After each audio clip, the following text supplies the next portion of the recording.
아르놀피니의 초상이라는 그림을 소개해 드리겠습니다. 이분이 아르놀피니 사장님입니다.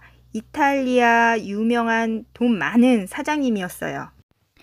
이 여성분은 아르놀피니의 부인, 그러니까 사모님 되시어요. 이 부부의 옷은 아주 값비싼 옷이에요.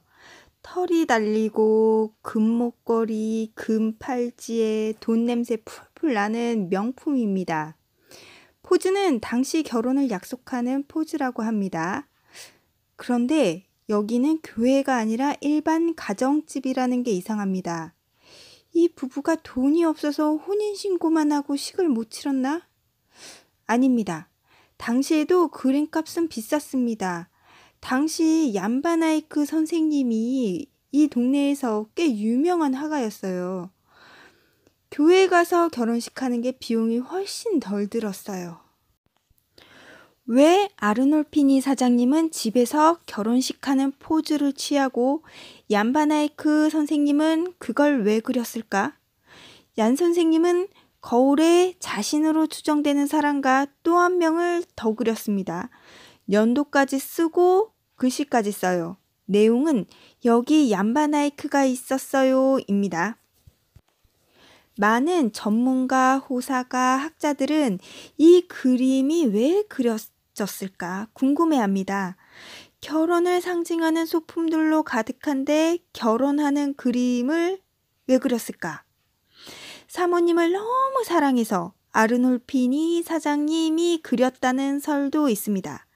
그날 영광을 다시 한번 우리 사랑 포에버.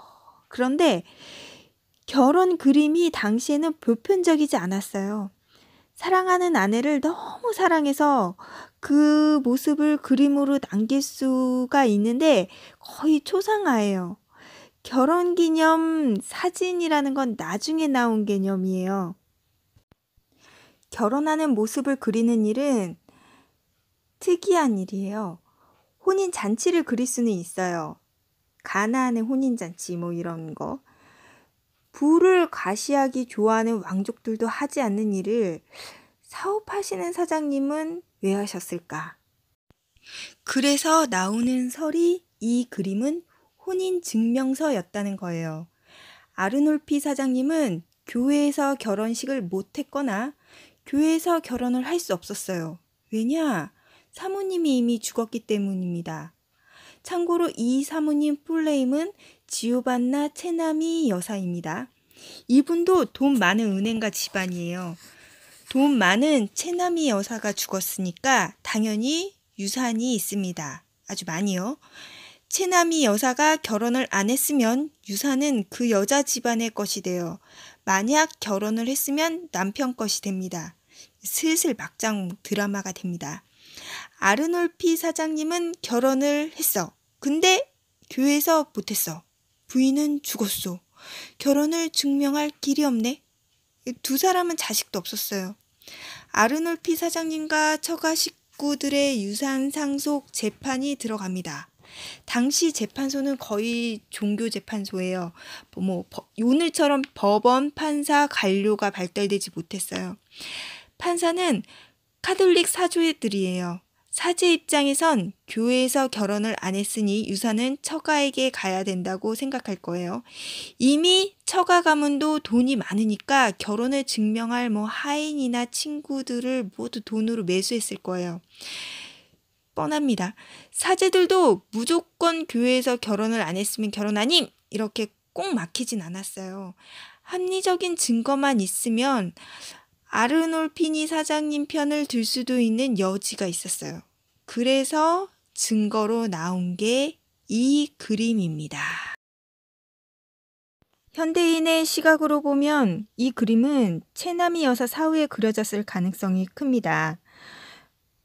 우리 비밀 결혼이니까 몰래 그림 그려놓고 살다가 한쪽 죽으면 분란 생겨서 만약 진짜 분란이 생긴다면 이 그림을 그때 써먹자 라고 생각하기는 좀 어려워요.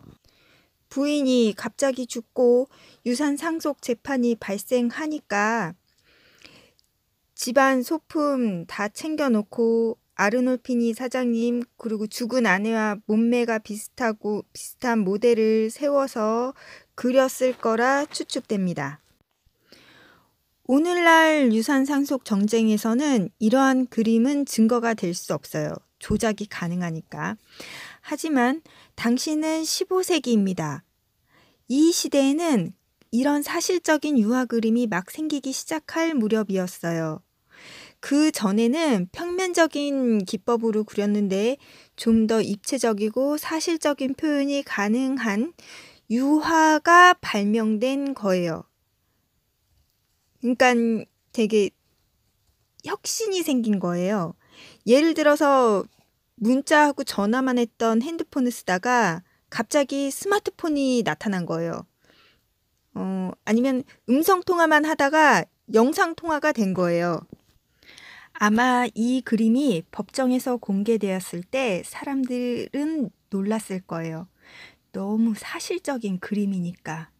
지금 봐도 사실적인데 15세기 사람들은 어떻겠어요?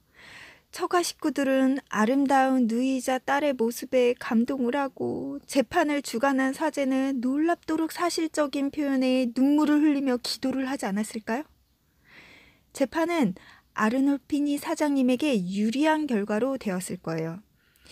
이 그림이 거짓으로 판명되었다면 신성한 결혼의 의식을 농락했다고 불태워지거나 없애버렸을 가능성이 큽니다.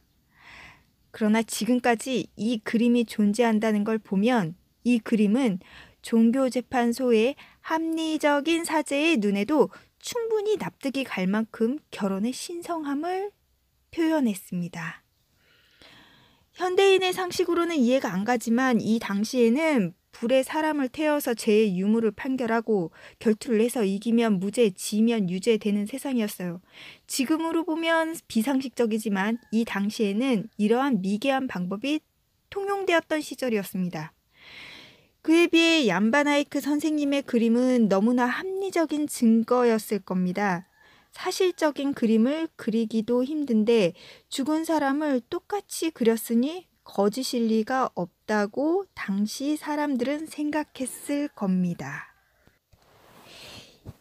이 그림이 1434년에 체나미 여사 생전에 그렸는지 사후에 그려졌었는지 진실은 그림을 의뢰한 아르놀피니 사장님과 얀바나이크 선생님만이 알 수 있겠죠.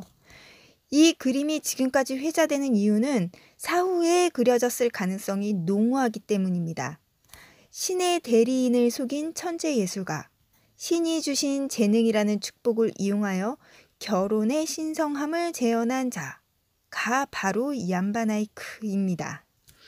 여담으로 아르놀피 사장님은 상당한 금액을 얀바나이크 선생님에게 지불했을 겁니다.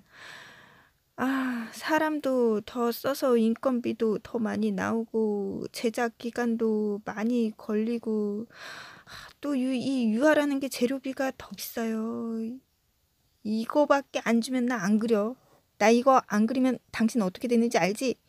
라는 기도를 했을 겁니다. 재판 결과가 어찌되었든 유산 상속액의 상당 부분은 상속자가 아닌 얀바나이크 선생님의 그림값으로 지불되지 않았을까요? 옛말에 재판은 공소시효가 있지만 예술은 공소시효가 없다라는 말이 있습니다. 지금까지 들어주셔서 감사합니다. 이상 무례한 미술 감상이었습니다.